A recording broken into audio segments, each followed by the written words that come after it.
A 16-year-old girl walked into one of the most elite universities in America, and what happened next stunned everyone. Watch till the end to see her incredible journey.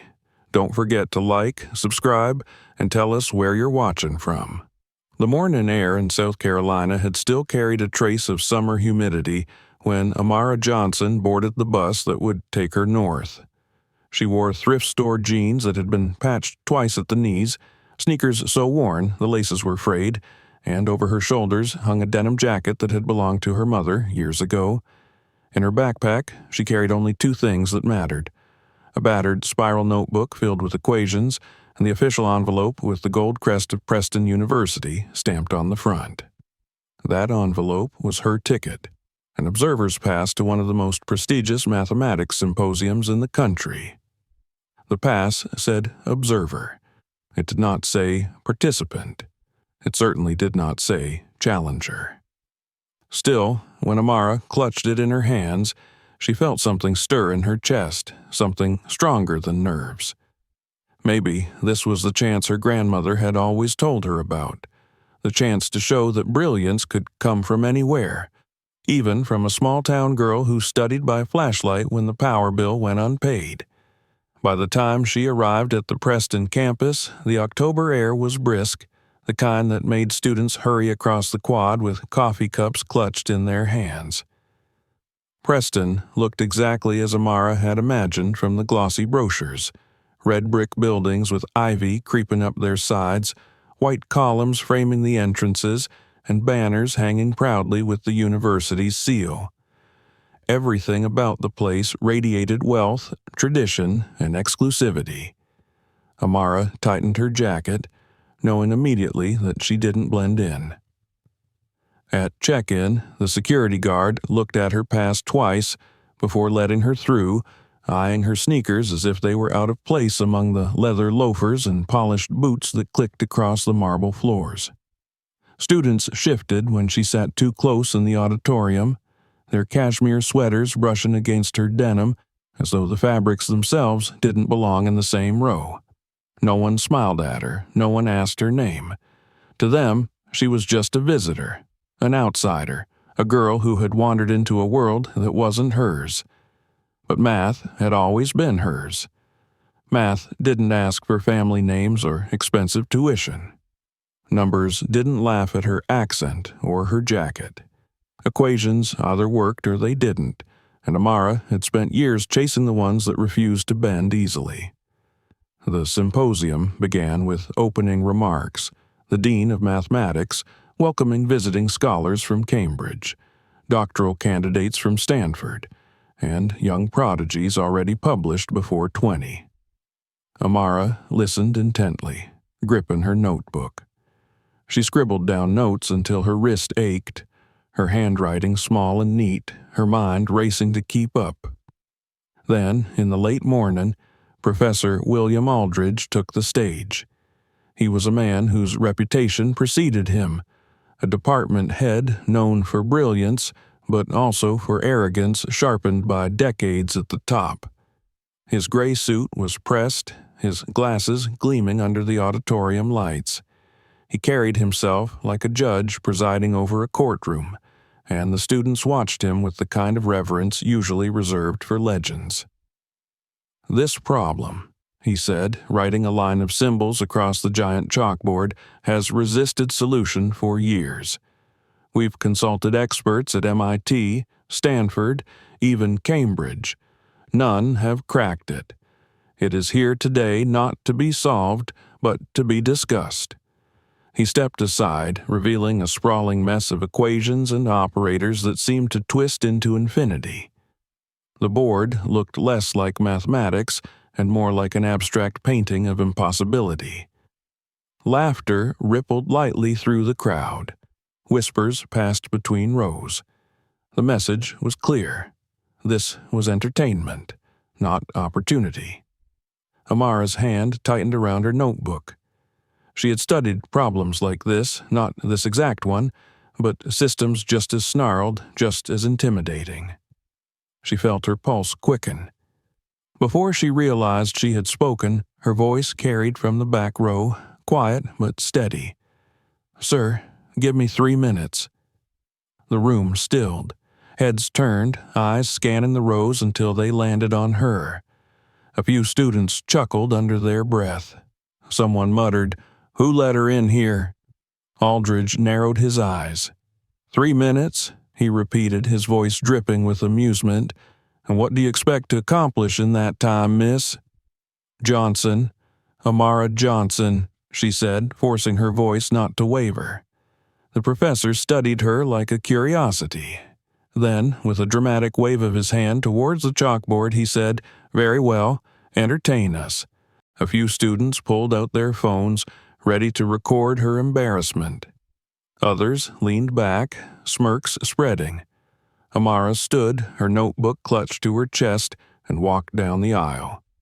Each step felt heavier than the last, but when she reached the board, she took the piece of chalk like it was the only tool she'd ever trusted. Her first line of writing was small, almost timid. She began with a boundary transformation. Simple, almost deceptively so. A few whispers rose, but then her hand moved faster, the chalk scratching steady and deliberate.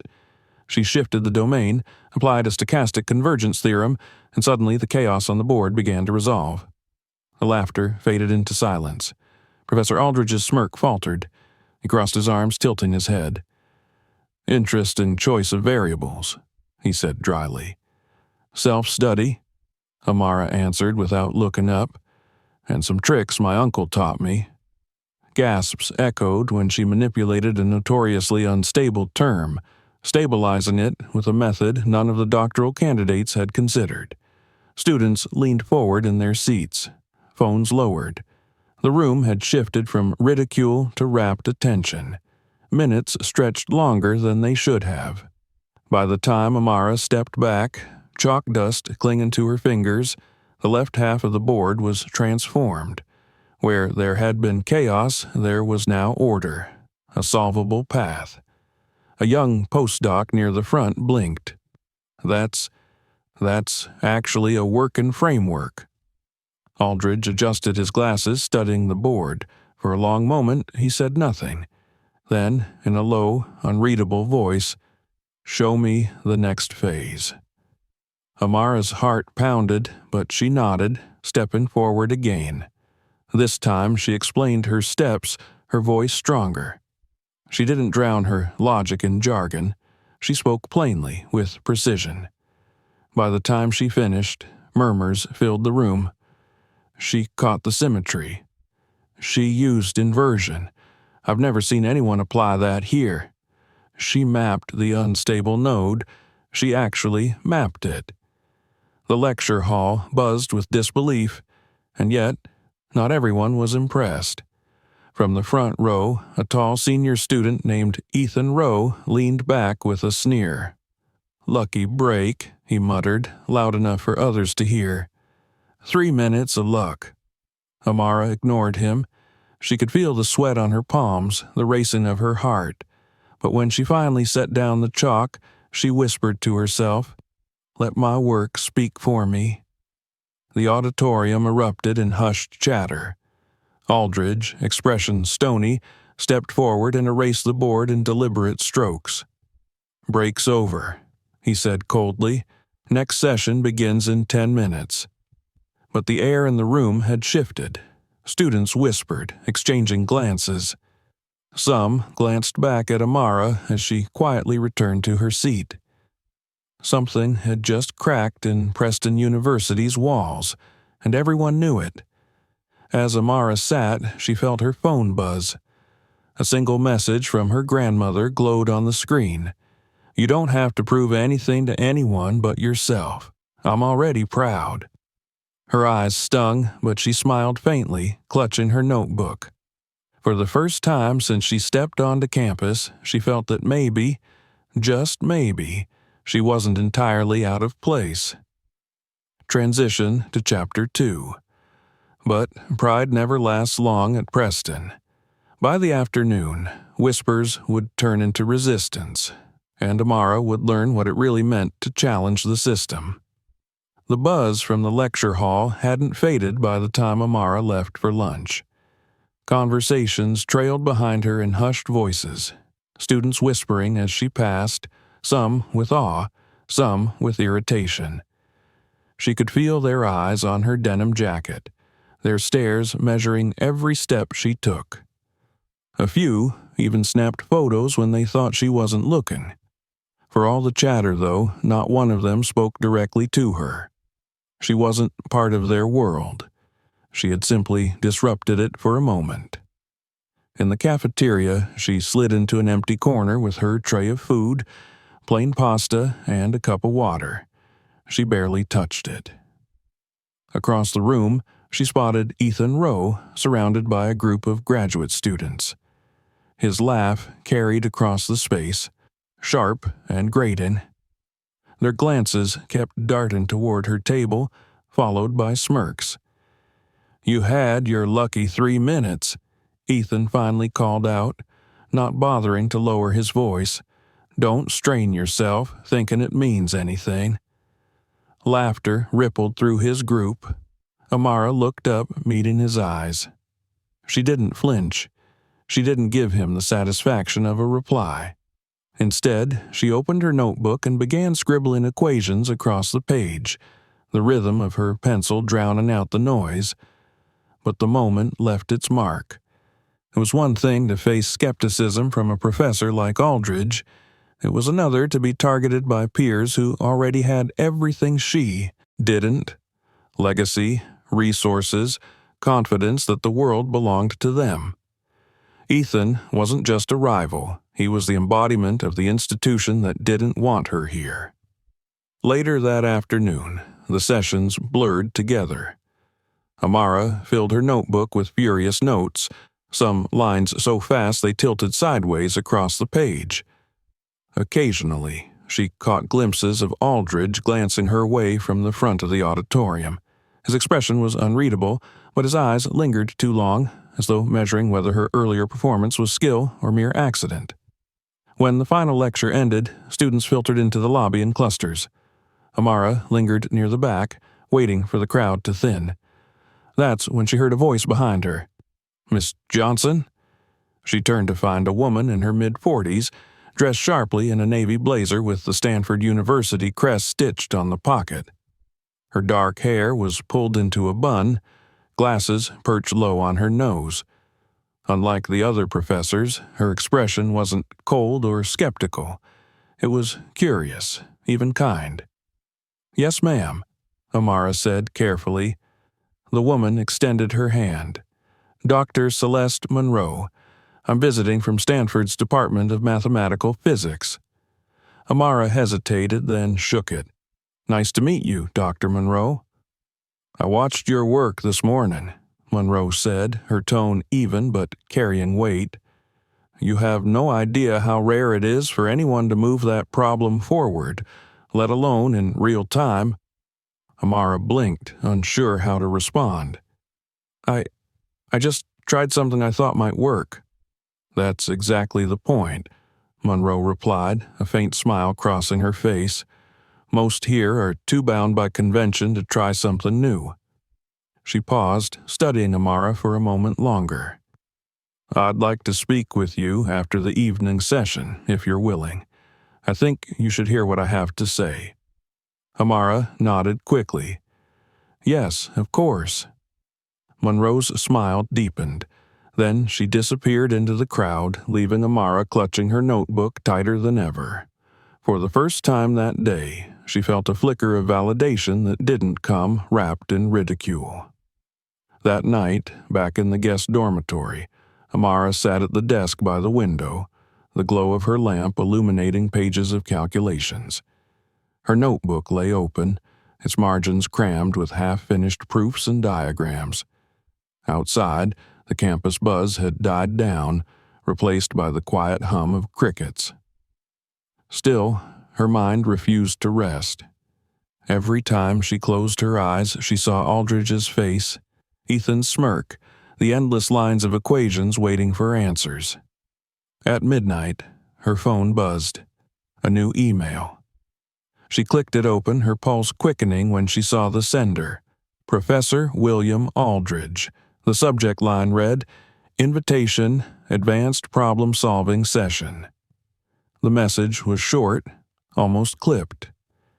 Miss Johnson, following today's demonstration, I would like to formally invite you to participate in a private advanced mathematics problem-solving session tomorrow morning at 8 a.m. in room 302, Whitaker Hall. This session is reserved for select doctoral candidates and visiting scholars. Attendance is optional. Regards, Professor W. Aldridge. Optional. Amara stared at the word until it blurred. She knew exactly what it meant. This wasn't an opportunity. It was a test, an unspoken challenge. Show up and survive, or don't show up at all and be forgotten. She closed the laptop slowly, her hands trembling.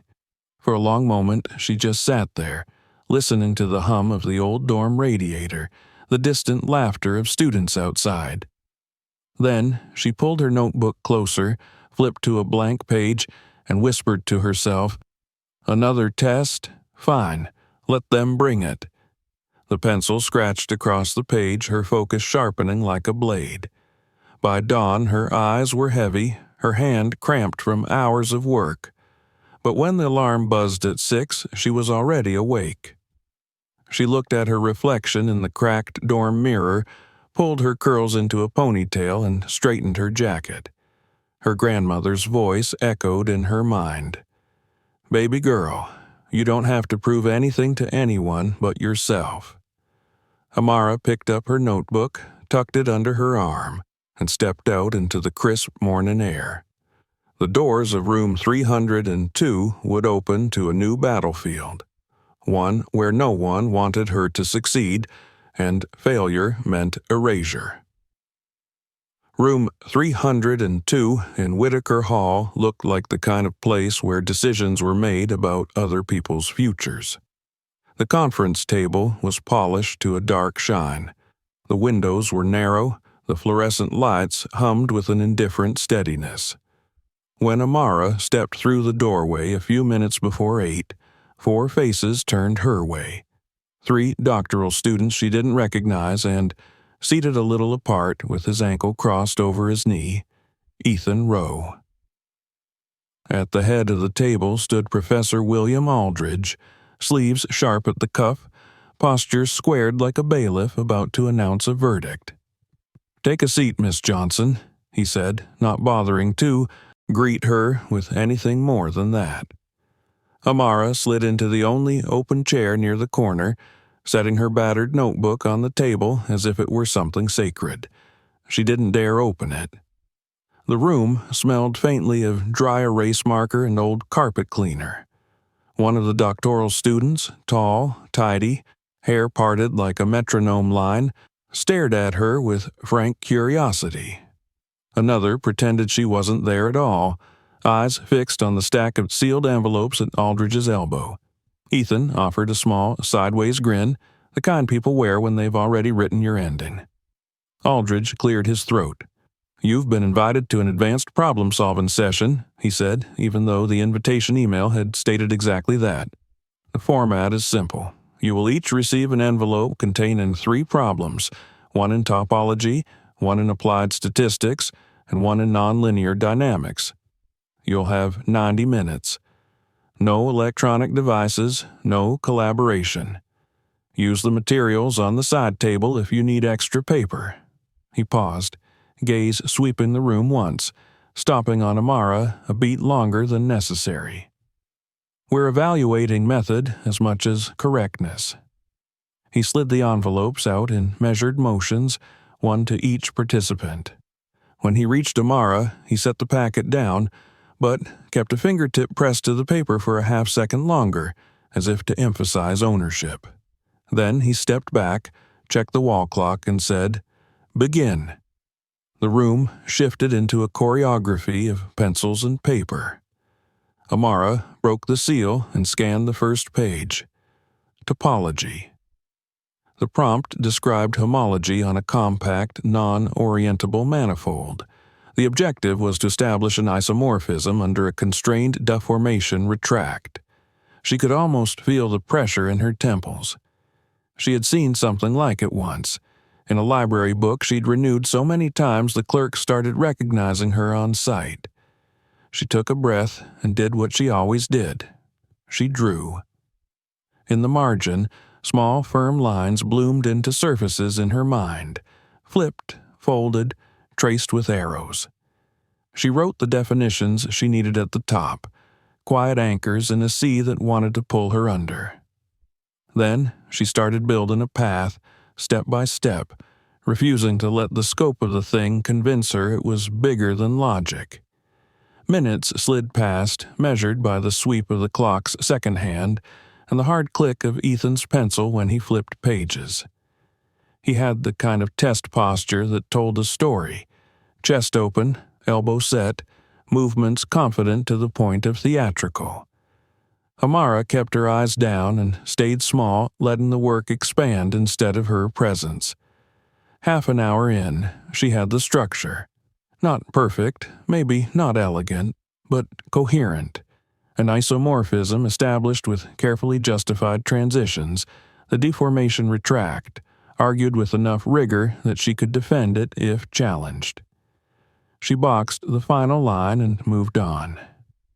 Statistics stared back at her like a trick question at a DMV window. Nothing friendly about it. The problem wove incomplete data with nested random effects. There was a missing parameter that made standard estimators wobble.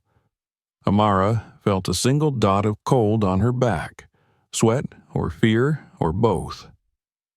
She closed her eyes for 2 seconds, then wrote 3 words in the margin: approximate, resample, converge.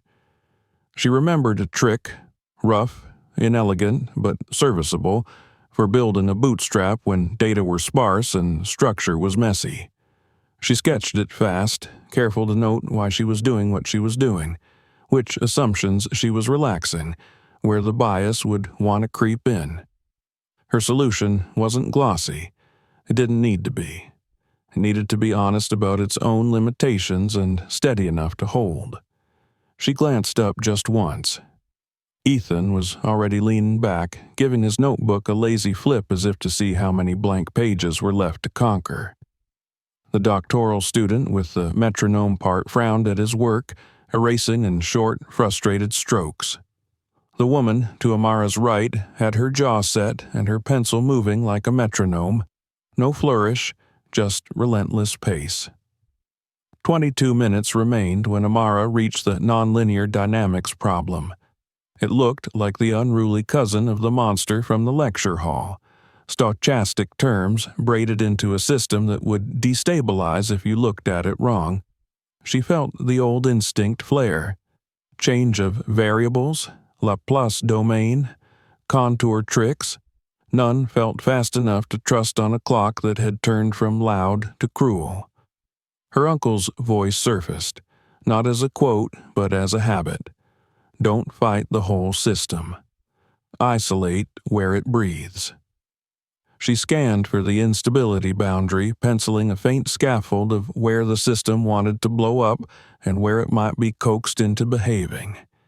She wrote a small note to herself, local dominance, then patch, and began. It was the kind of work that would have been beautiful with an afternoon, a blackboard, and room to be wrong. Instead, she had a pencil, a desk corner, and 13 minutes. She built what she could, a reduction to a tractable form that didn't pretend to conquer the entire landscape, but charted a credible path through its worst ridge. She annotated aggressively, flagging every place she hedged with a bound or a lemma, folding the complexity inward without lying about what still loomed. 5 minutes, Aldridge said, voice neutral. Amara's heart kicked. She checked the topology. Clean. Statistics, defensible, if unsatisfying. Dynamics, partial, but reasoned and not a mess. She turned to a fresh page and wrote a short overview of her methods for each problem the way her favorite library authors did. Thesis first, then bones. If they were measuring method, she would hand them a blueprint they could not ignore. Time, Aldridge said. Pencils lifted, paper rustled. Ethan leaned back in a stretch that skirted the edge of performance. One by one, notebooks slid toward the center of the table. Amara placed hers on the stack last, careful not to smudge the final ink. No one spoke. Aldridge gathered the work with an archivist's touch and set it aside. For a moment, the room existed in a strange vacuum. No test to take, no result to know, only a charged quiet in which everyone recalibrated the versions of themselves they hoped the morning had confirmed. Ethan broke it first, because of course he did. "Some of us finished all three," he said to no one and everyone, his smile pleasant in the way of a sticker on a report card. Felt pretty straightforward. Aldridge didn't glance his way. "You're dismissed," he said. "I'll circulate notes if necessary." Chairs scraped. The doctoral students filed out with faces that concealed less than they intended. Ethan lingered at the doorway long enough to tilt his head toward Amara and say, low and bright, "Enjoy the spotlight, Johnson. They burn out quick." She didn't answer. Words were heavy. She needed what was light, air, hallway, the surprising relief of the stairwell's chipped paint under her fingertips as she descended. Outside, the air held the thin sweetness of morning leaves. She sat on a stone ledge under a maple and let the quiet dissolve the adrenaline in her blood. When her hands stopped trembling, she opened her notebook and started to copy her topology argument in cleaner form, in case she never saw the original pages again. The day turned and turned again. Classes emptied and refilled.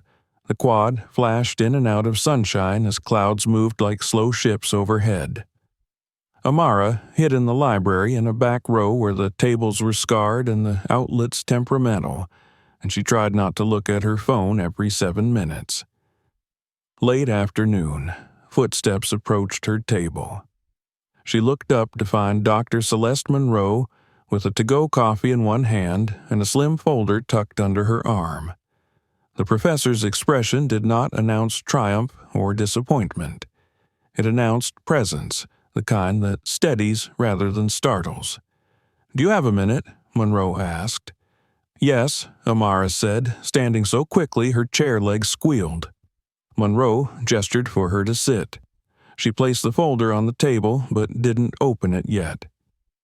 "I saw the prompt set this morning," she said quietly.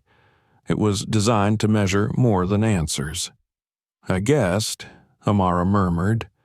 She folded her hands to stop the fidget. Monroe's eyes warmed at the edges. "Preliminary scoring is in," she said. "You outscored 2 of the doctoral students." She let the words land, then added, "And, Ethan." For a second, Amara didn't breathe. The sentence existed like something written in chalk at the far edge of a board, real, but so far from reach it felt hypothetical. "Are you sure?" she asked, and immediately regretted the smallness of the question.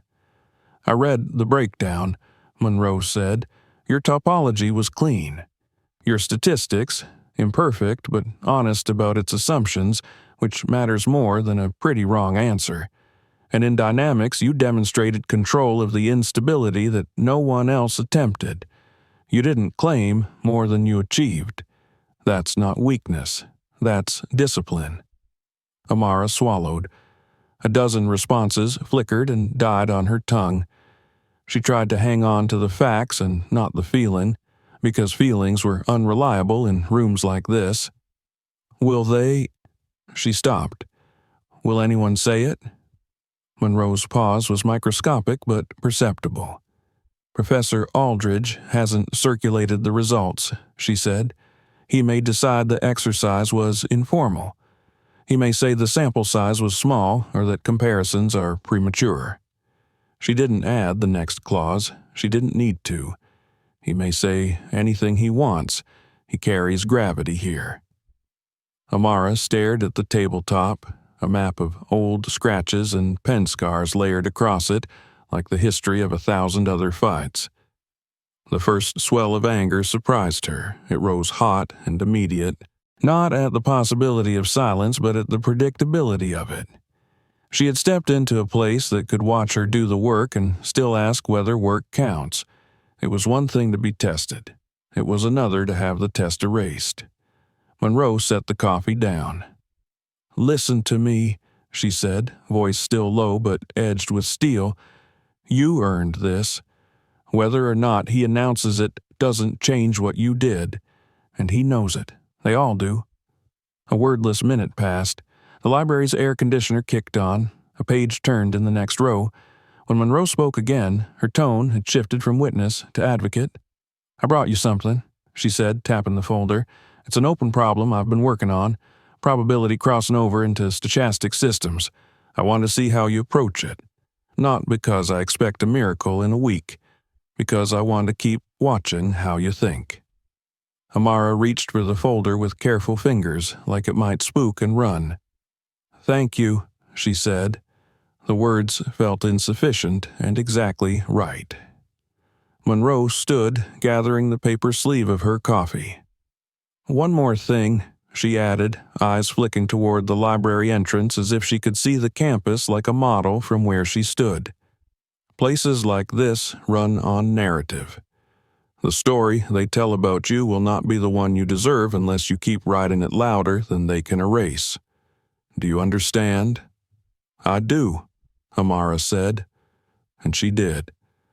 It wasn't just the math that needed proof, it was the person doing it. Monroe's mouth tipped into the kind of smile that holds off the world for a second. "Good. I'll find you tomorrow." When the professor left, Amara didn't open the folder. Not yet. She folded her arms on the table and let her forehead rest there for a moment, the way she used to when she was 12 and certain the next page in a textbook held the key if she could just hold still long enough. Then she sat up, flipped to a clean page in her notebook, and wrote the date at the top. Beneath it, she printed 3 words in neat block letters. "Earn it again." By evening, the campus had brightened into strings of lamplight and the long shadows of students moving in pairs. Amara cut across the quad with the folder tucked close, past a flyer-covered bulletin board and the statue of a benefactor whose blank bronze eyes looked past her like she wasn't there. Maybe she wasn't. Not yet. But the work had a way of making rooms recalibrate around it, and she had done the work. At the dorm, she propped the window open to let in cold air and set a timer for an hour. She read every line of the problem Monroe had given her, writing short, patient questions in the margin rather than leaping at answers. When the timer chimed, she closed it. Discipline wasn't just pushing. It was leaving enough for tomorrow that she wanted to return. Her phone stayed dark. No announcement, no congratulations, no reprimand. Silence did its old, dangerous trick of dressing up as truth. Amara refused the costume. She pulled her hair into a ponytail, brushed chalk dust from the seam of her jacket that had somehow survived until now, and set the folder beside the notebook like a promise. In the mirror's dim reflection, she looked exactly like the girl who had arrived 2 days earlier. Same jacket, same patched jeans, same notebook. The difference lived under the skin, in the way her shoulders had learned something about weight, and the way her breath returned after being sent away. She switched off the light and lay down. Sleep took its time. Somewhere below her window, someone laughed. Somewhere across campus, doors shut and opened and bicycles clicked their gears. When she finally drifted, her last thought was not about Ethan's grin or Aldridge's silence. It was an image of a clean board and a steady hand, the future tense of a proof that would not be orphaned. Transition to Chapter 4. Morning would bring more than silence. It would bring voices behind a closed door, the kind that decide what stories are allowed to count, and the final test meant to make hers disappear. Morning light spilled across Preston University's red brick campus, but for Amara, the brightness did nothing to ease the weight in her chest. She had barely slept. Each time her eyes closed, the same thought replayed, "They won't let me stay, not without another fight." By the time she reached Whitaker Hall, her sneakers scuffing the marble steps, her pulse already hammered. She wasn't scheduled for anything that morning. She just wanted a quiet corner to study. But as she climbed toward the third floor, voices leaked through a half-open conference room door. She paused. The voices weren't casual. They carried the clipped tones of people making decisions. "We can't allow this precedent," one said, sharp with irritation. "It undermines standards we've built for generations," another added. "She's an observer, not even an enrolled student. This has gone too far." Amara's stomach turned. She knew instantly they were talking about her. Then she heard the voice that mattered most, Professor William Aldridge's. "We'll settle this cleanly. One final evaluation. Comprehensive. No partial credit, no excuses. If she fails, that's the end of it." Silence followed, heavy and decisive. Amara gripped the stairwell railing until her knuckles whitened. The decision was made. Another test, one designed to break her. She slipped away before they could notice her. Her hands shook, but after a long breath she pulled her notebook from her backpack. She stared at its frayed cover, then whispered under her breath, "If they want to see what I'm made of, they'll find out." By noon, the official email landed in her inbox. Subject, final evaluation, comprehensive proof examination. "Miss Johnson, you are hereby invited to participate in a closed-session evaluation designed to assess mathematical reasoning across multiple disciplines. The session will commence tomorrow at 9 a.m., room 410, Whitaker Hall. Duration, 3 hours. Materials permitted: chalk, paper, and institutional reference texts. No electronic devices. Office of Academic Affairs, Preston University." Amara read it twice, then a third time. This wasn't just a test, it was a verdict waiting to happen. That evening, she locked herself in the library. 6 hours passed in a blur of diagrams, proofs, and cross-references. She reviewed topology, functional analysis, Fourier transforms, probability theory. Her notebook filled with hasty arrows and margin notes. Her hand cramped, her back ached. Still, she pressed on. When midnight came, she dragged herself back to the dormitory. Her phone buzzed once. A text from her grandmother. "No matter what happens tomorrow, you already won in my eyes. Let them see who you are." Amara closed her eyes and let the words steady her. She set her alarm for 6. The next morning, a crowd lingered outside room 410. Faculty members, doctoral students, even undergrads, pretending to study but clearly waiting for the outcome. Ethan Rowe leaned against the far wall, arms crossed, smirk firmly in place. He didn't speak, but his eyes burned with expectation. Dr. Celeste Monroe appeared just before the hour. She caught Amara's gaze and gave her a subtle nod of encouragement. Then Aldridge arrived, carrying a thick envelope sealed with the university's crest. His expression was unreadable. "Miss Johnson," he said, voice flat. "Inside, you will have 3 hours. We will observe from the adjoining room." Amara nodded once. She stepped inside.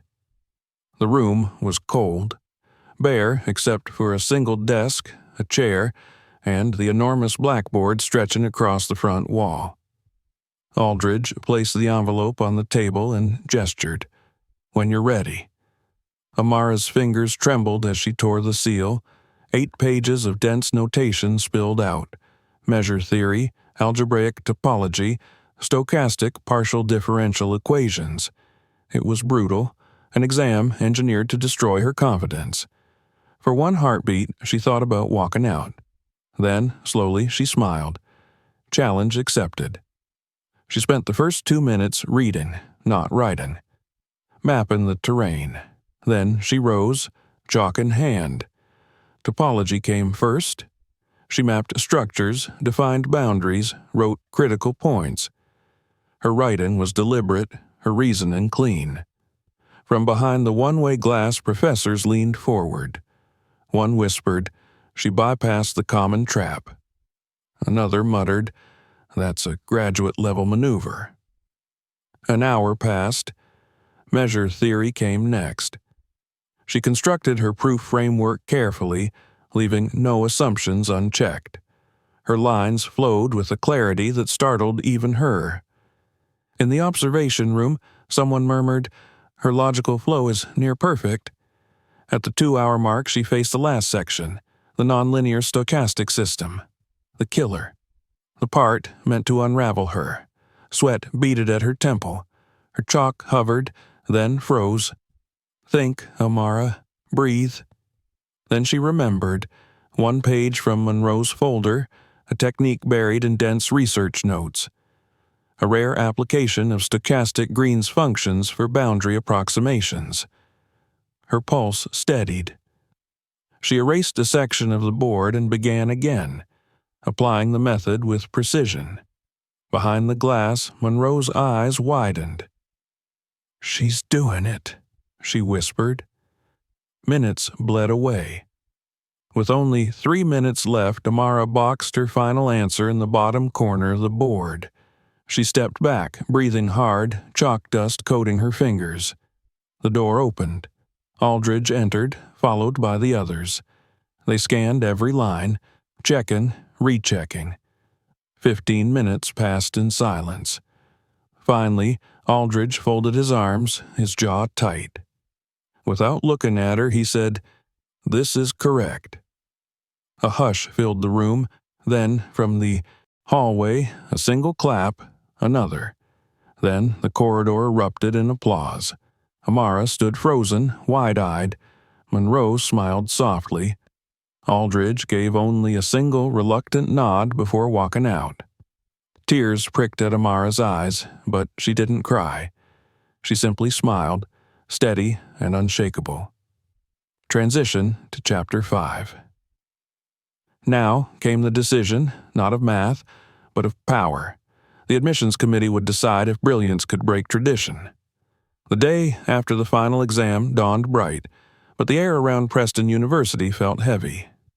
By the time Amara crossed the quad toward the administrative building, she could already sense that something irreversible was about to happen. Students stood in small clusters, whispering, glancing at her as if she were walking toward a courtroom where the verdict had already been written. Inside, the oak-paneled boardroom glowed with morning light spilling through tall windows. A long, polished table dominated the room. 12 figures sat in high-backed chairs. Senior professors, deans, and alumni advisors whose donations helped build the very building Amara now entered. At the far end of the table sat Professor William Aldridge, face unreadable, hands folded. To Amara's left, Dr. Celeste Monroe met her eyes with the briefest nod of encouragement. "Miss Johnson," said Dean Margaret Ellery, her silver hair shining under the light. Her tone was formal, clipped, practiced. "You stand here today because your performance has raised considerable debate within this committee." Amara clutched her notebook to her chest, the same battered spiral that had traveled with her from South Carolina. Her palms were damp, but she lifted her chin. "On one hand," Dean Ellery continued, "your mathematical skill is undeniable." She paused. Several heads nodded reluctantly, as though agreeing against their instincts. On the other hand, Preston University is an institution built on tradition. Our admissions process is rigorous and designed to identify those prepared for the long journey of study and research. You, Miss Johnson, were not admitted through those channels. You were granted observer status. Nothing more. A murmur rippled through the room. Amara swallowed hard. Professor Aldridge leaned forward, his voice cutting through the silence. "What we witnessed this week was extraordinary," he said, his eyes fixed on her. For a moment, Hope flickered in her chest until he went on. But brilliance in a single moment does not guarantee discipline, consistency, or long-term value. This university is not a stage for spectacles. It is a place for sustained excellence. The words hit like blows, measured and cold. Amara forced herself not to flinch. It was Monroe who broke the tension. She rose to her feet, her voice firm. With all due respect, Professor Aldridge, perhaps what this institution needs is precisely a reminder that excellence does not always arrive in the package we expect. Miss Johnson has shown not just talent but resilience, adaptability, and discipline under pressure that many of our own students have not. Her words hung in the air like a challenge. Some committee members shifted uncomfortably, others avoided eye contact. Then one of the older alumni leaned forward, peering at Amara through thick glasses. "Miss Johnson," he said, his voice softer than the others, "why do you want to be here, when it's clear you face so much resistance?" The question settled into the room like the final note of a symphony. Every eye turned to her. Amara's heart pounded. For a second, her throat felt tight, words tangled at the edge of silence. Then she remembered her grandmother's text, the porch back home, the nights spent studying under dim light. She took a breath. "Because math doesn't care where I come from," she said simply. "It doesn't care about jackets or accents or family names. It only cares about truth. I've worked for this. I've failed, I've learned, and I'm not afraid of being underestimated. Whether you let me stay or not, I'm not done proving myself." The room went silent, the kind of silence that weighs more than words. Dean Ellery finally folded her hands. "We will convene privately for a vote. Please wait outside." Amara stepped into the hallway. The minutes dragged like hours. Students passed by, sneaking glances at her as if they all knew the stakes. She sat on a bench, notebook pressed to her chest, every heartbeat echoing like a drum. At last, the door opened. "Miss Johnson," Dean Ellery called. Amara rose, her legs shaky, but her step steady. She re-entered the boardroom. The dean's voice was calm, deliberate. "The committee has voted. Effective immediately, you are hereby offered full admission to Preston University under special academic standing, with a full scholarship." For a second, Amara couldn't breathe. She blinked rapidly, making sure she had heard correctly. Dr. Monroe's lips curved into a small smile. Aldridge's face remained stone. Amara exhaled slowly, her voice trembling but proud. "Thank you." Dean Ellery gave a single nod. "Welcome to Preston University." That afternoon, the campus felt different. Word spread quickly, through whispers in hallways, through anonymous posts on forums, through photos snapped outside Whitaker Hall. The girl in denim, the outsider, had been admitted. Some students clapped when she walked into lecture halls. Others looked away, their resentment raw and unmasked. Ethan Rowe didn't say a word when their eyes met across the quad, but for the first time, he looked away first. Amara's student ID arrived the next morning. Her name printed in clean letters, Amara Johnson, undergraduate mathematics program. She carried it in her wallet like armor. On her first official day, she stepped into Whitaker Hall again. Professor Aldridge stood at the front, lecturing on wave function stability. At one point, he paused, chalk in hand, and said, "There is a simpler path to this solution. It's subtle. Few will spot it on their first try." Half the class instinctively glanced at Amara. She kept her head down, smiling faintly. That evening, sitting on a bench overlooking the quad, her phone buzzed. A text from Dr. Monroe. "There's a research assistant position opening in my department next month. Interested?" Amara grinned, typing back quickly. "Absolutely." She tucked the phone away, opened her notebook, and turned to a blank page. The sun dipped low behind the library towers as she began scribbling her next set of equations. For the first time since stepping onto campus, she knew she wasn't just passing through. She had a seat at the table, and she wasn't giving it up. Not today. Not ever. And that's a story that proved nothing is impossible when you refuse to give up. If this inspired you, give the video a thumbs up, subscribe to the channel, and ring the notification bell so you never miss a new story. Share in the comments where you're watching from. We love hearing from you.